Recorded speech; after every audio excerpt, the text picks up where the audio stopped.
Good evening and welcome to this Friday evening edition of Atlantic Television Press Roundtable. Well, you know, Press Roundtable is a gathering of media professionals. We're talking about journalists, the watchdog of society, the fourth estate of the realm, whatever you may want to call them. Those who operate this public opinion, that's what we're talking about, marketplace of public opinion, where ideas and issues in the polity revolve. Today will not be different. ATM Press Roundtable comes to you 7 to 8 p.m. every day, Monday to Friday, and today is the last day of the week. Well, I have here today a prominent journalist, and I will tell you who he is. But before we go into all that, let's look at some of the headlines that are trending. 19 people kidnapped in Abuja. Bandits ban Catholic seminarian.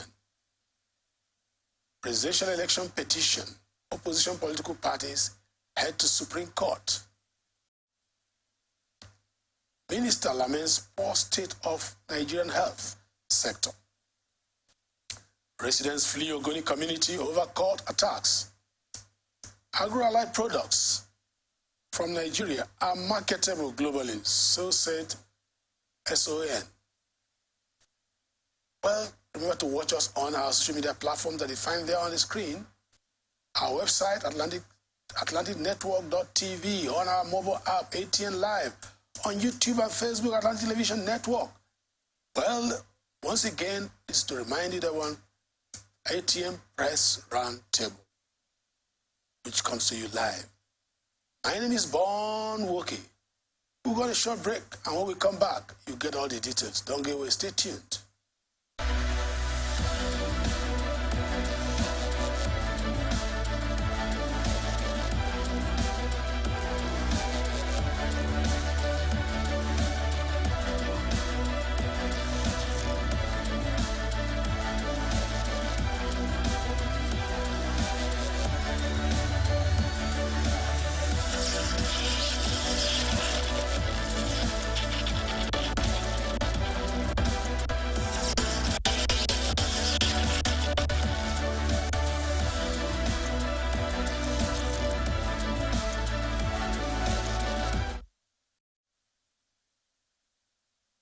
So welcome back. It is still ATM Press Roundtable here in the Garden City of Port Harcourt.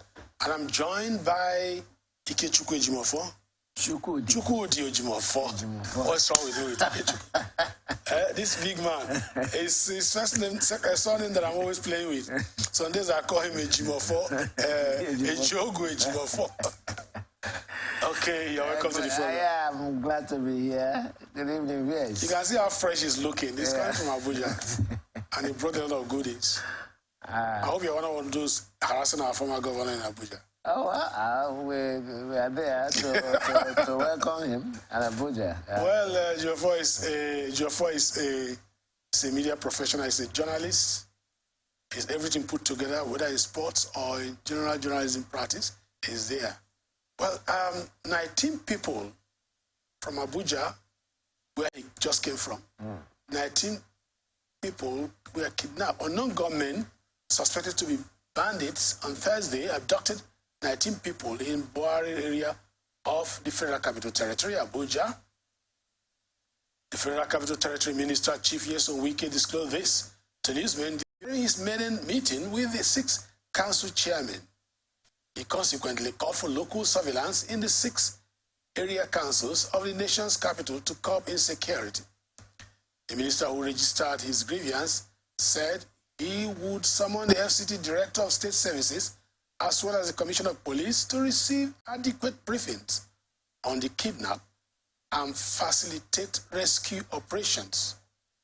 Another development, the FCT boss had asked the council bosses to set up a surveillance task force in their area to monitor mining activities. That's another development. Wike said he would meet with his counterpart in the solid minerals, the Lalaki, to eliminate illegal mining in FCT. 2 things. 19 people kidnapped.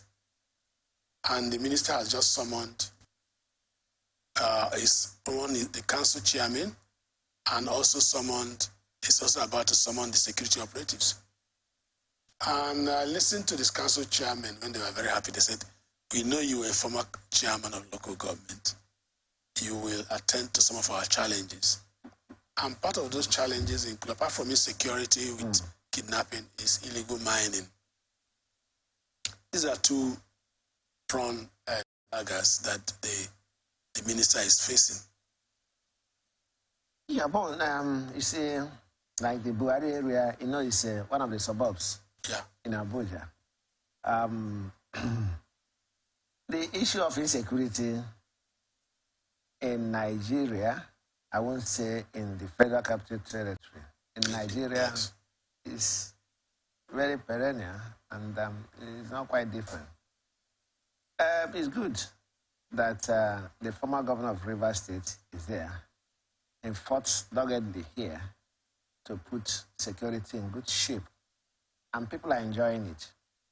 People are still enjoying what he did in Rivers State security-wise. Because if not his type of person, the issue of non-government, the issue of sit at home. Yeah, exactly. Would have stopped yes. About here. Exactly. But he fought it doggedly and make sure that it's so. When I heard about this, I've seen his footsteps towards it. I know that Abuja will witness a better. We know the antecedents of our leaders in Nigeria. He's a person that, because they said he started from the local government to government house, from government house to minister, back again governor, and then from governor again to minister. So he's, I think he's very much grounded with Nigerian politics, with what it takes to provide security wherever he is.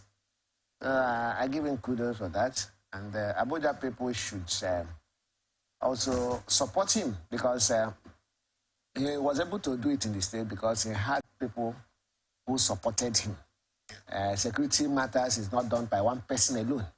It's done by everybody. The FCT local council chairman should also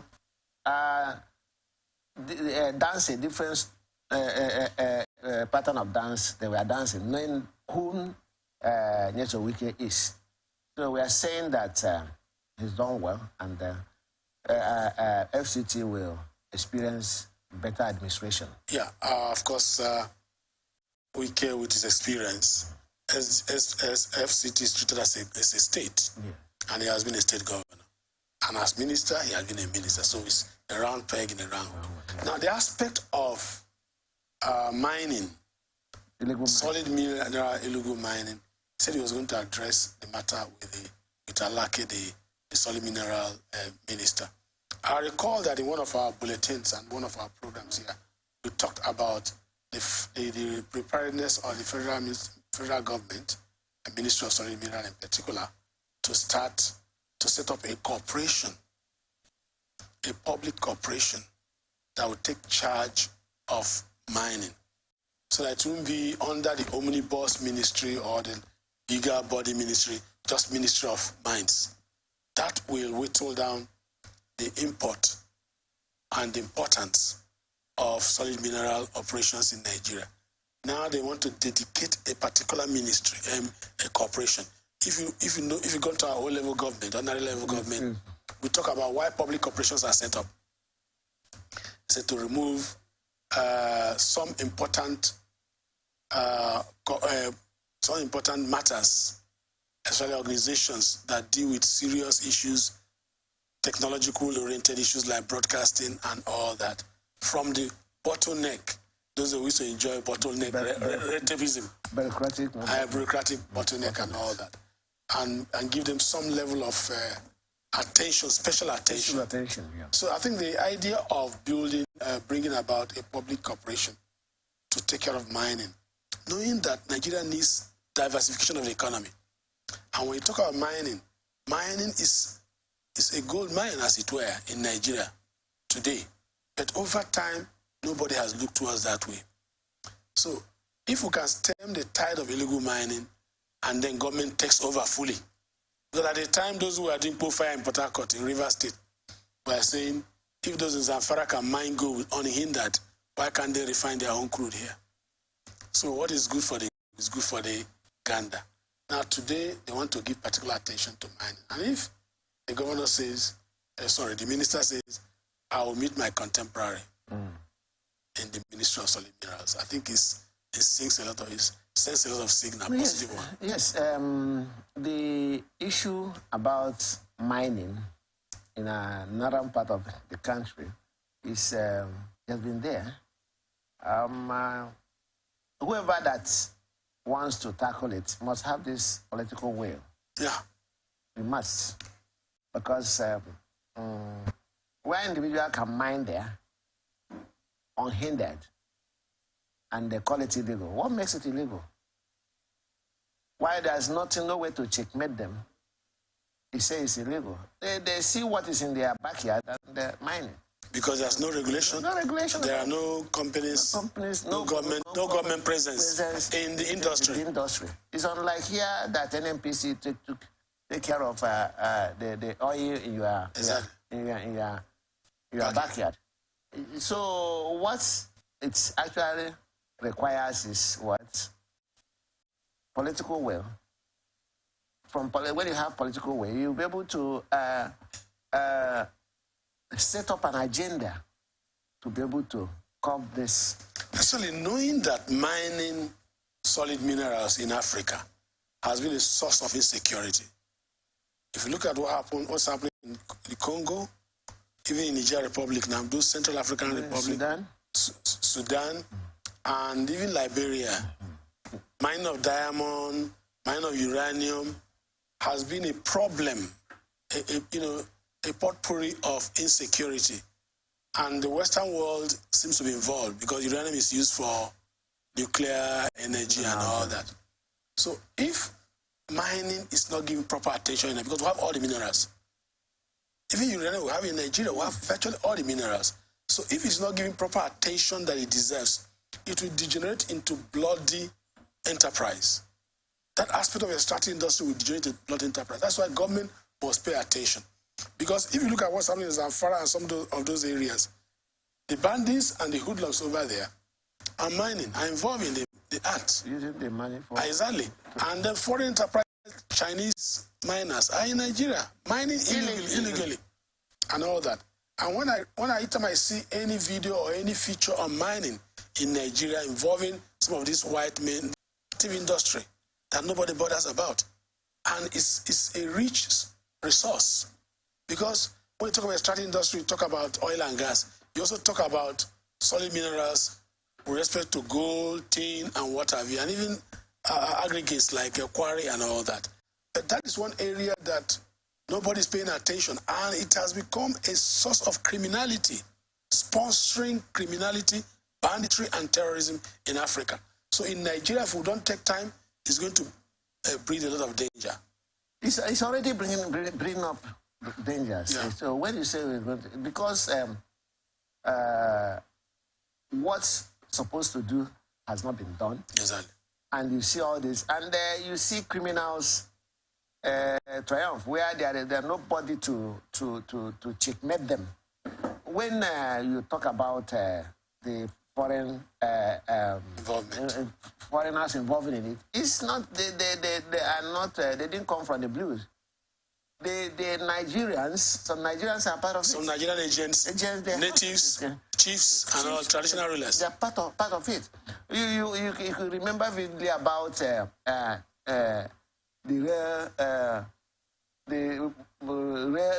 vandalization of the rail lines.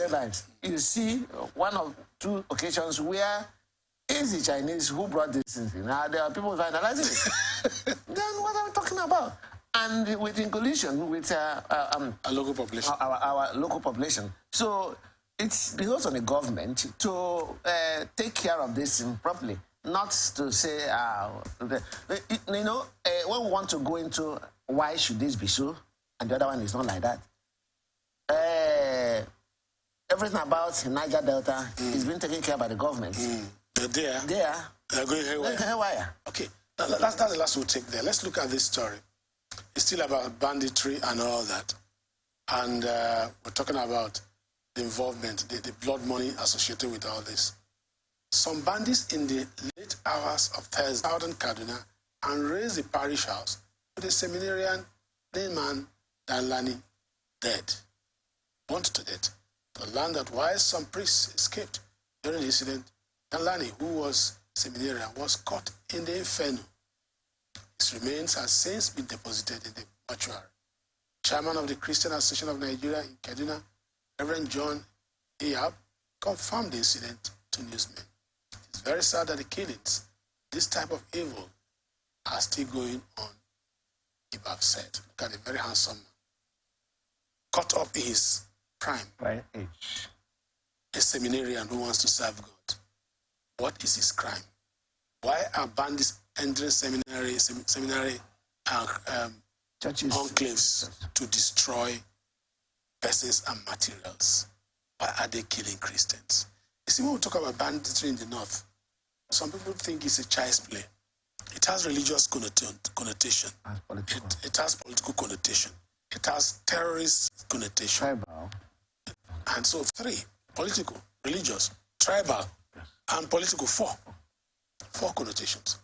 And that is why it's a very dangerous phenomenon. Because making Christians their target is something that refused to denounce Christ. And he saw the elaborate burial that was anywhere. And even some that were killed in the East by bandits, gunmen unknown and unknown, known and unknown, and all that. So you have a lot of problems. But banditry, which is a new name for terror, a new name for Boko Haram in the north, is taking different turns and dimensions that are not healthy for coexistence, peaceful coexistence in Nigeria, either religious, political, economic, and what have you. But when you're talking about this, when I look at security situation in Nigeria, it's all the same everywhere. What you're talking about is also the same in the southeast, where I come from. The killing of the innocent seminarian is one thing too many. And the Kaduna, you know the problem in southern Kaduna? Yes. They are Christians. The Zagon cut off. And this has been continuous since ages. I know when I was young, this southern Kaduna, when Zamale Lekwot and others come, where they come from, they keep on and they still exist. Government has come in Kaduna and said they want to take care of this problem. It's unfortunate, really unfortunate. Could be part of why the former governor, El Rufai, was not cleared. There are a lot of issues connecting to insecurity. I believe that we talked about politics being part of it. I believe that whoever that is going in as governor of Kaduna State must have taken a private oath to continue. No. I don't know. I won't take that. I don't know. Because I'm coming. Yeah. No governor has come in and tackled this issue. To sanitize insecurity. Yes, especially when it has religious undertone. Yes. And it seems to be as if they deliberately allow it to thrive. It's ethnic, it's religious. I think it's very sad, very unfortunate. There should be a deliberate motive or a deliberate move in the north to protect religious buildings, religious environments. When you talk of so north, especially the Catholic Church has been a target. And sometimes in some parts of the north, the mosques are also involved. But the Catholic Church being the target of some of these hoodlums, that is where the bandits. That is where population is. Population, and because the church is very outspoken, like the Anglican too. So I think that something must be done about it, deliberate by the church itself and by government. Let's take the last story for this segment. Opposition political parties The 2023 presidential candidate of People's Democratic Party, PDP, Alhaji Atiku Abubakar, and his Labour Party, LP counterpart, Mr. P2B, yesterday, vowed to go to the Supreme Court to challenge the dismissal of their petitions against President Bola Tinubu for this election by the Presidential Election Petition Court. While Atiku said he was heading to the Apex Court, Obi said he would not relent in his quest for electoral justice because the Presidential Election Petition Court ruling is not conterminous with justice. Vowing to pursue his legal challenge against Tinubu's victory, at the very end, Atiku described his loss at the PEPC, which is a court of first instance, as a battle, noting that the war was still ahead. Speaking at a press conference at PDP National Secretariat at Abuja yesterday, former Vice President said, "I urge all my supporters to remain steadfast. I urge them to take solace in the moral lessons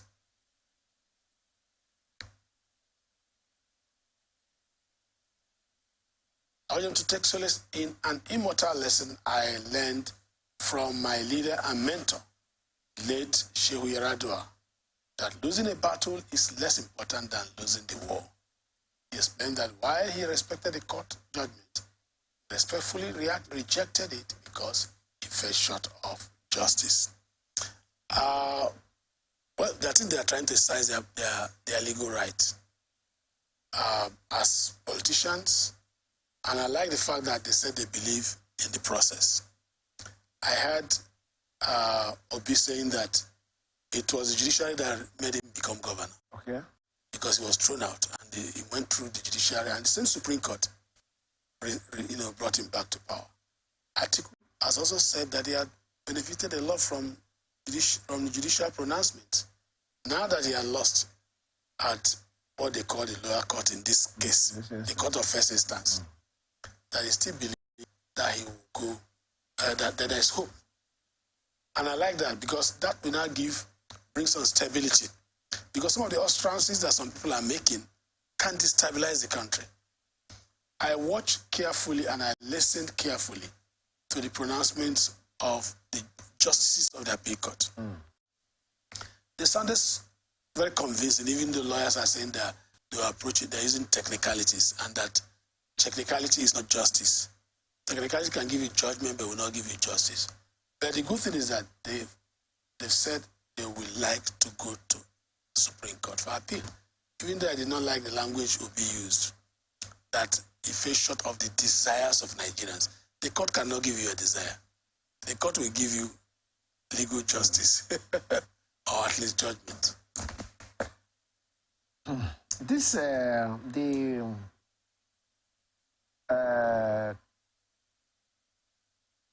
The court yesterday, the appeal court yesterday was they were on their at their best. Best. I pity for the judge. They stayed alert. You see, the joke was it's not the joke. Nigeria said all eyes were on the judiciary. When the time came, they closed their eyes, and only the judges were alert. The judges were reading till late. People got tired, and they were so meticulous, picking every aspect of the issue. On this, they said this. The one that impressed me so much was the idea of 25%. They said Section 134 should not be read in isolation of Section 299. If I'm getting the citations correctly. Yes. But that section of the Constitution that talked about Abuja should be treated as a state. And so you cannot treat the section that talks about Abuja, talks about 25% in isolation. And the question they raised, and they were very thorough about it. You see, was it the intention of the Constitution to treat as Abuja people as a very royal people, different from other parts of Nigerians? Every state has equal stake, equal vote, and no vote is superior to the other. So it may not be the intention of the Constitution, especially because of that Section 299, that a particular state or section of the country should have superior vote over the rest. And they took it step by step. It may be right, it may be wrong. The law is an ass. But what I saw was the diligence in proving what they thought was right. Do you understand what I'm saying?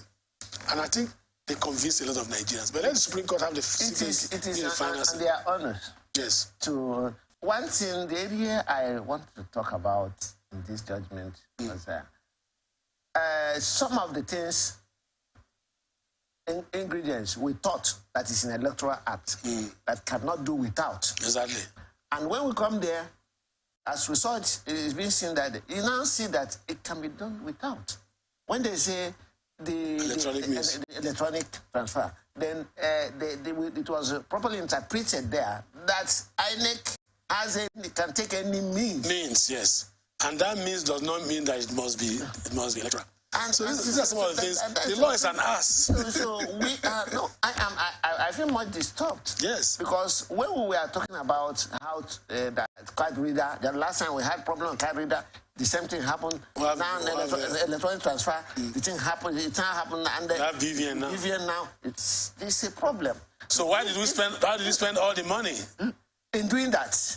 And why did they give us the hope? The hope that this was going to bring. So this is where the Atiku and the Obi had a fundamental flaws in their argument. Because if they are able to establish that the result did not go the normal way it's supposed to go, it would happen. But now we have now seen that those things are not in the Electoral Act. No.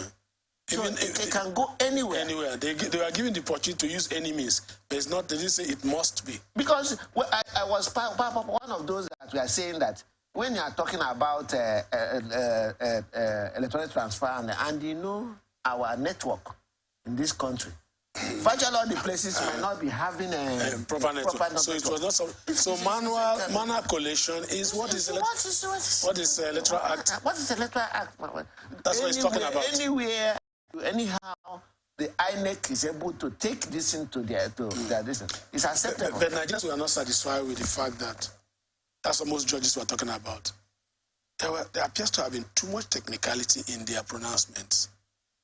Because legal technicality is different from legal facts. You know, that kind of thing. But they're entitled to it. They are judges. I want to say this. That is where they have the opportunity to do whatever they want to do. Exactly. I don't want to say this. So they are at liberty to do what to do it, because you cannot say technicality is a part of law. So anybody that is criticizing that, it's not being fair to them, right? It's not fair to the judges themselves and to our law. Our law, okay. So when they say why is it, technicality is one of the fundamental things. As a lawyer, you must first of all very thorough. And the judges say something that also excited me, that jurisprudence, electoral jurisprudence, or matters concerning to elections are different from you taking somebody to court for one thing or the other. It's different from the ordinary kind of litigation. It's a special kind of, because it talks about the entire country, especially when it comes to presidential election. So that's why they say it's sui generis. I don't know what they mean by that. But that's what they mean, that it's peculiar and has an overriding and overwhelming implications rather than just the way you have it in normal legal system. So I think another point, another aspect of the whole thing that happened yesterday was the expectation of Nigerians. Nigerians look forward too much to all kinds of expectation, and we have been taught a lesson that the kind of law or judicial expectation you have within your draft board when you're playing draft or on social media is not what the legislature, the judiciary is interested in. What they're interested in is what is presented before them in court. What and how? So the question is, did you see any form of, can you say that our lawyers were very diligent in their prosecution or presentation in that? The lawyers of... the whole lawyers who are involved, P2B yes, and Atiku, were they very diligent? Because virtually everything they brought was dismissed. When When senior lawyers go to court and everything they bring about is dismissed. You talk about the issue of, well, the results that were declared were not the actual result. And they ask you, did you present the actual result? That one is well, let's not put the nail on the head now, because it's not yet exhausted. Supreme Court. I mean, those questions called to a lot of. So we cannot stay here now and say that they failed. No, I'm not saying that. No, I'm saying that you question the capacity of some of these senior judges to deliver, when virtually everything they did was dismissed. That's what I'm saying. Until the Supreme Court vindicates them. If the Supreme Court doesn't vindicate them, then there's a big question. There's a big question. If the Supreme Court didn't vindicate, there's a big question mark. Yes. Then they need, when you talk about the leading counsel for Tinubu, people acknowledge him and have even said there is no election matter he has taken that he never. He was Amechi's lawyer. He was Amechi's lawyer. He was a Buhari's lawyer. And now this. Exactly. So it appears that he's bright. He masters that, just like they said, it's a different ballgame. It's a different ballgame. So he's a master of this electoral matters. Well, we'll go on a short break. When we come back, we'll continue. But don't forget, it's still Atlantic Television, Press Round Table, and I see you have Geoffrey in the studio. Don't get away. Stay tuned.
You're welcome back. It is still Atlantic Television Press Roundtable here in Port Harcourt. Now we're in the second segment, second half hour, and let's see what the stories are all about in this segment. Nigerian Health Sector Coordinating Minister of Health and Social Welfare, Professor Mohammed Ali Pate, has expressed great concern over the challenges confronting the health sector in the country. He made a remark at the opening ceremony of the 13th Biennial Delegates Meeting and Scientific Conference of the Medical and Dental Consultants Association held in Kano on Thursday. The minister, who was represented by the Chief Medical Director of Aminu Kano Teaching Hospital, Kano, Professor Abdul Rahman Sheshe, listed some of the problems plaguing the health sector, including poor funding, brain drain, lack of facilities, obsolete equipment, and lack of personnel, especially in the rural areas. According to him, the current administration under President Bola Tinubu is working hard to change the ugly situation in order to strengthen the health sector. Unquote. All these problems are part of what the current administration is working to change in order to enhance the health sector, Party added. Well, they have acknowledged the fact that there's a bad scenario, that the health ecosystem is bad. They seem to have acknowledged that there is need for a declaration of emergency in the health sector. And he talked about brain drain, people living, talked about poor facilities, and a lot of issues. You see, there is a decay in everything about Nigeria in the last dispensation. There's a decay. Prominent among them is the health sector. The health sector, which ought not to be so, because it's the sector that takes care of human life. It ought to be given a very serious attention. Now, they have enumerated most of the things that are the problems. For this, for that, brain drain. This has been there. And from year to year, we keep on talking about it. I covered an event, Nigerian Medical Association event, here in Port Harcourt. I interviewed Professor Lazia, a former chairman of NMN in River State. And I asked him, he told me that the major problem is issues are put in a different way. Take, for instance, you go to teaching hospital, you see somebody with the first instance of going to hospital there, where you have health centers. There's primary health, there's primary health, secondary health, and tertiary. That at the end of it is supposed to be there. Where this one, you cannot take care of it. Then you come to teaching hospital. If you get to teaching hospital, for instance, in University of Port Harcourt, you weep for patients, for Nigerians. I saw it myself. When you go, remember when mosquito, when no power failure everywhere for me. Then to cram it all, when this thing were on strike, resident doctors. You see that the problem is enormous. How do they start? How do they start? Do you start paying workers well so that there will be no brain drain? That is health workers. Do you start to pay them well? Nurses, doctors, medical scientists, and all the rest of them. Is that where you start? Or do you start improving on the facilities? Do you start to talk about the obsolete equipments that ought not to be used again, and they're using it for Nigerians? You see, we need to. We talked about the last segment. We are talking about. We talked about having special attention to mining. This one too, we have come now. There should be emergency. No, health emergency. Health emergency. Any other road, if you talk of road for emergency, you talk of this emergency. Education, emergency. I think that so there have been declaration of emergency, state of emergency in Nigeria. Yeah, so when we look at it, we say we have a failure of the state. It's failure of governance. Mm-hmm. Because what the minister is lamenting is true.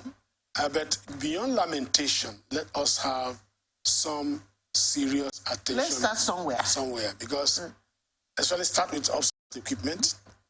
Let's start with welfare of doctors and medical personnel before we talk about any other issue. Because we have had incessant strikes. And these are the reasons why these strikes are subsisting over time, especially the strike by resident doctors. Something needs to be done. Health workers generally have been going on strike from time to time. It's unfortunate, and we seem to be looking at it as if nothing is happening. Because I don't know how Nigerians take things. The leadership, but I'm happy when this kind of lamentation is coming from leaders and not from ordinary people. Ordinary people. Though it's coming from the dental surgeons. But let's hope that it will be a kind of lamentation from every other sector of the health care delivery. Because you start solving a problem from a diagnosis. If you do not know what the problem is, then you cannot find solution. Now, this lamentation will lead to looking for solutions to the problem. We hope so. We hope so. Let's look at this story. And we have been hailing PC Woye for stemming the tide of criminality in Rivers State. Recently, they launched Operation Zero Crime in Rivers State. And the event continues from the 14th of this month. And it's still going on to 20th. And it's one way of creating awareness against criminality. A lot is being done to save the people of the state so that we can sleep with one eye closed. But let's look at this story, whether it's helping us in any way. The Rivers State Commissioner of Police, Emeka Woyi, has said he has ordered fresh deployment of police operatives to Bodo City in Kokana local government area of the state to forestall further security breaches. This came as a traditional ruler and some chiefs in the area fled the community following fresh attack by suspected cultists who invaded the community. They called out 2 youths on surveillance duty at a pipeline belonging to Shell in the area were shot dead by the rampaging cultists days after an oil spill occurred from the Trans-Niger pipeline over a fortnight ago. It was gathered that some daredevil gunmen stormed the community and killed a yet-to-be-identified youth. The latest onslaught caused pandemonium as some residents, including chiefs, fled to safety, to safer towns, for fear of being killed. Confirmed that some persons, including chiefs, were in hiding. Oh, no. So you can see what is going on.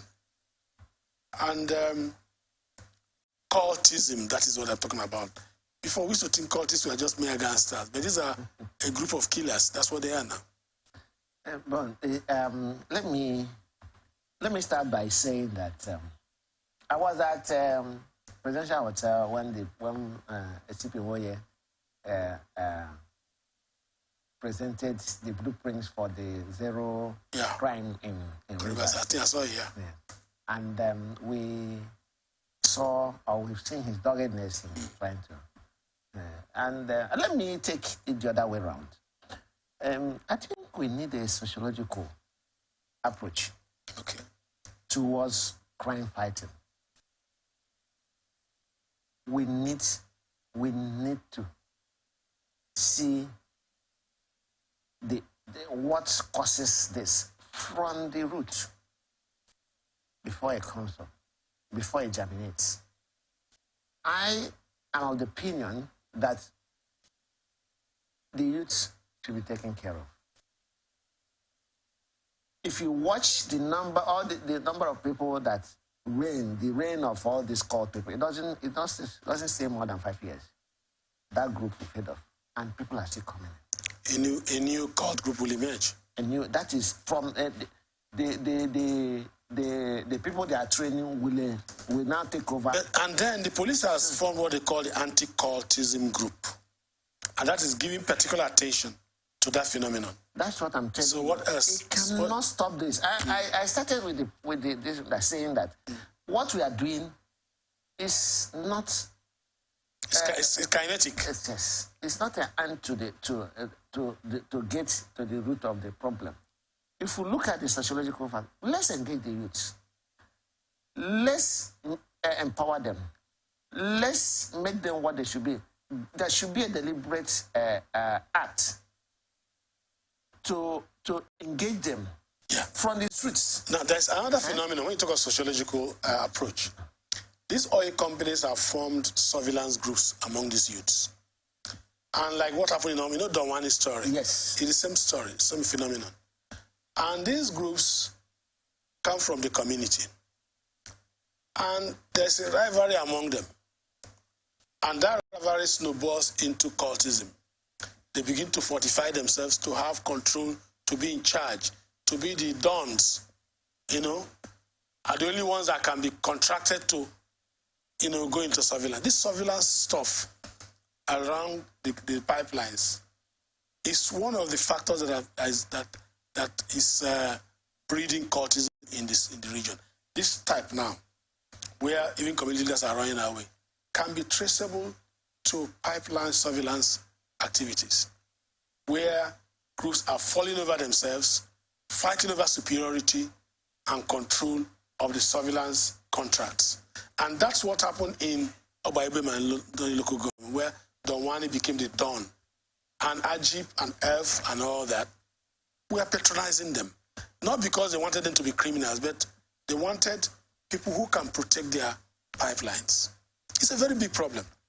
And now, if you watch the NNPC, how they have articulated this surveillance, pipeline surveillance, where the Tompolo was, or is contracted to. Tantita group. I think they have refuted the fact that they were not involved in that criminality. Now, no, what I'm saying is that even our governor here, sometimes 2 weeks ago, fortnight ago, said to contract this surveillance contract to one person does not say good of even the contract itself, and that you cannot come in my village and impose somebody. I'm alluding to the fact of what. Yes. What you are saying. There's a conflict. They are creating conflict. So it is this very act that is bringing conflict. Is being pronounced by the youths. You cannot Everybody wants to be in control. Someone is in Delta State to take care of Gokana. Or somebody from Tai entering Gokana to do pipeline surveillance. So I don't know. It could be one of the factors. But I do know the conflict involved in the fact that cultists, groups of young men are falling over one another, falling over to killing themselves, struggling to take control, because we're talking about what happened when they invaded the community because of what happened at a pipeline explosion and all that. It's an oil-related cult activity. When you talk about... And the oil-related cult activity is more dangerous than the type we had in Port Harcourt, where we had Daybam and Daywell, which was urban gangsterism. And that urban gangsterism has also penetrated into the rural areas. So there are different factors. If you look at the political economy of cultism in Nigeria, it has a lot of political, economic undertone. And oil is always at the center. When we are talking, I don't want us to go into this, because even the politics we are in has some form of... It's cultism. That's what they call groups supporting political parties. They've now recruited them as cult members. So if politics involved, oil, a lot of... So when you are not... So when you want to solve the problem of cultism, you must take... It's a multidimensional Now when you talk about when government is... You are not recognized if you are a cultist. Those that are working diligently to make their daily pay, nobody recognizes them until you start to form groups. And poverty is increasing. Elections where they work as talks. Yes. Because these cultists have formed very strong alliance to support Party A or Party B. At the end of when they win the election, they will now be in the hem of affairs. Exactly. So when you talk about pipeline, that's a factor. It's a factor. But the political factor is more. The political factor is more, and it's the political factor that fits the other side of it. Exactly. Because that is the super structure of cultism. The superstructure of cultism. I like that. I think that is not a small matter. Issue of cultism is a very serious. It started as fraternities in the universities, and then snowballed into from the ivory tower into the town, and it became a town and gown marriage of criminality in that respect. But today it has blossomed into other dimensions. That's what you can take today on the program, Atlantis Press Roundtable here in Port Harcourt. But don't forget, Press Roundtable comes to you Monday to Friday, 7 to 8. I'm sure you're watching us via our social media platforms, and they're all there. And don't forget to watch us tonight. Listen to our last global bulletin here by 9 p.m. And also, don't forget, peace is a pathway to progress. Because without peace, nothing can happen. All these cult activities we're talking about are antithetical to peace. And remember, as I usually say, you must form the building blocks of peace in whatever you do. My name is Bon Woke. Next week, we'll start another round of Press Roundtable from Monday. Don't go away.